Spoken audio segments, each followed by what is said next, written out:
Here is some food for thought. What if I told you having daily conversations in your workplace is a skill that needs to be developed, not something that will come naturally? Weird, right? But it is true. And this is called having a balanced conversation. Hi, I'm Mani from Speak Aloud.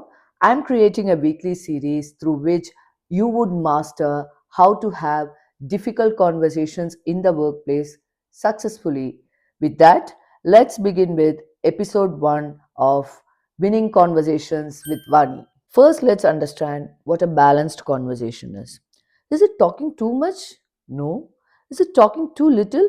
No again. Is it talking the right amount? That's a no too. Actually, it's not about how much you talk at all. It's about how everyone feels in the end. There are three cues for this. If you believe a conversation A has paved way for future in depth discussion, B has resulted in closure for everyone, C has developed good positive relationship, then it's a certified balanced conversation. Not very complicated, right?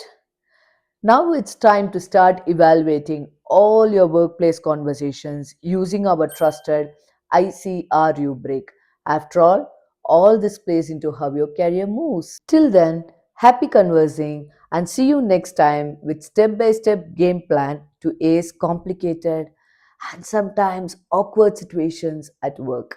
How you have conversations in the workplace is crucial and it plays a lot into how your career proceeds.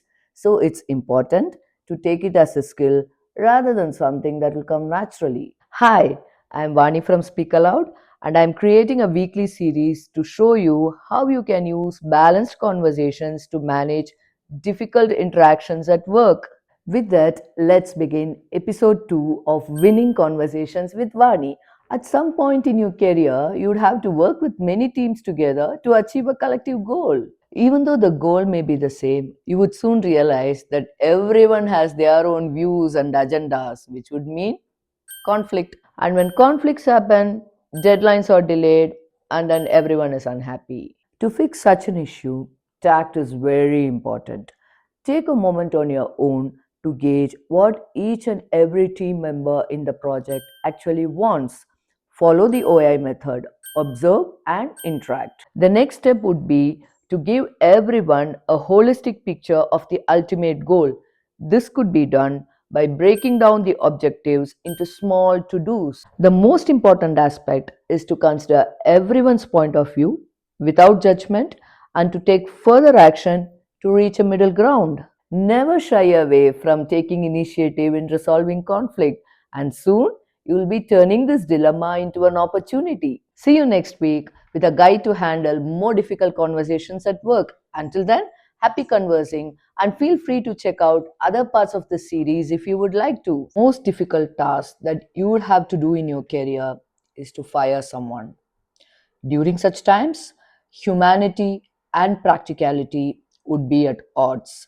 So it's very important to handle such a situation with precision and care. Hi, I'm Vani from Speak Aloud, and I'm creating a weekly series through which I tell you how to use conversations as tools to shape your careers. With that, let's begin episode 3 of Winning Conversations with Vani. As much as we understand the perspective of the person being fired, the act of doing so can have an emotional toll over the manager.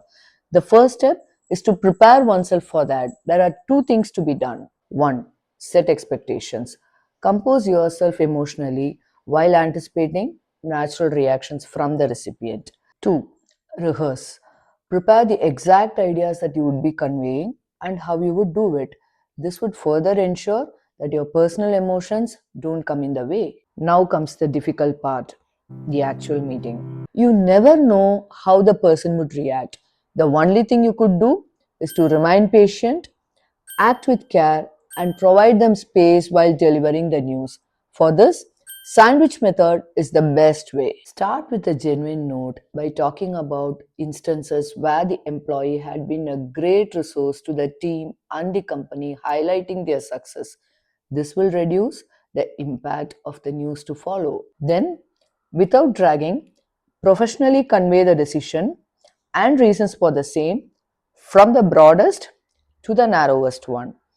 provide ample time to the candidate to process the same. Finally, end off by providing them feedback for future improvement and by ensuring that there is nothing permanent in the workplace and things may change anytime. Always end with an unbiased attitude and aim to maintain a positive relationship with the employee even after they leave because contacts can only help in the corporate world. See you next week with another episode. Until then, happy conversing.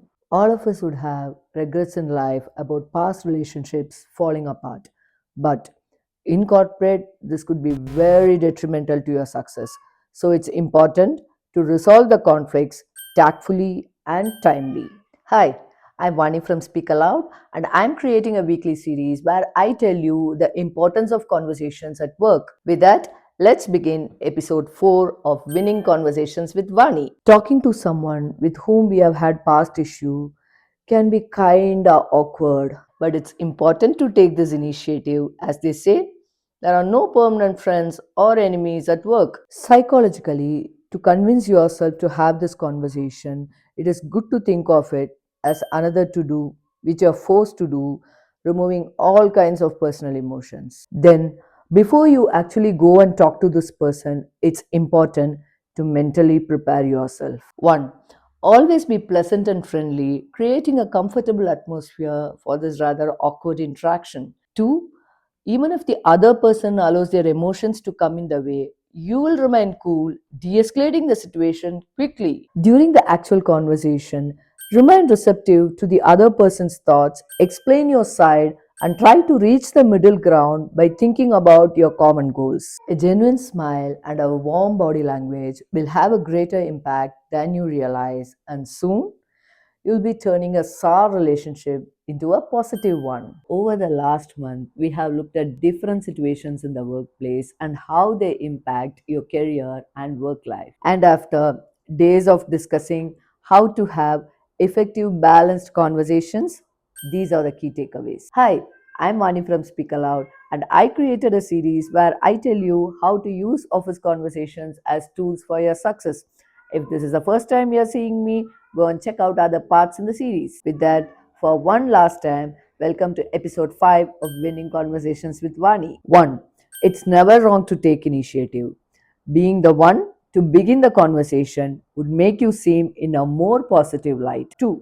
Prepare yourself first. You can guide the conversation how you want only when you put your best foot forward. And finally, work is always different from life. So, never get emotionally invested. Hope this helped you out.